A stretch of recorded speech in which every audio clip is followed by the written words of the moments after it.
ভাই জামাই ষষ্ঠী আসছে, ওটাকে বলবি রেডি। হুম। এই সামনে জামাই ষষ্ঠী, একটা মেয়ে দেখ না। এটা হয়ে গেল তো, আরে না রে বাবা, রিপিট নিচ্ছ? এটা অন্য একটা লাইন, তখন আমি আবার বলবো এই ভাল লাগে না লাইন রিপিট অন্য কিরকম এই লাগে? এটা তো লাইনটা তো অন্যরকম আসবে আবার বল। আরে বাবা দেখ না একটা মেয়ে, হ্যাঁ ঠিক আছে, দেখ না একটা মেয়ে। আমাকে দেখ। আরে মেয়ে না হোক, মেয়ের মা একটা দেখ, কারণ জামাই ষষ্ঠীতে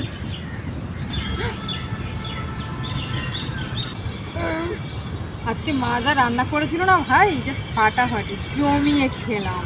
বাহ, মানে বউ একবার লাস্ট লেবুটা কত false করে তুললাম। তাহলে শাশুড়ি তুই বউ পেয়ে গেছি, বউ পেয়ে গেছি, বউ থুড়ি শাশুড়ি পেয়ে গেছি। শাশুড়ি তুই বউ পেয়ে গেছি। আচ্ছা পাগল নাকি? হুম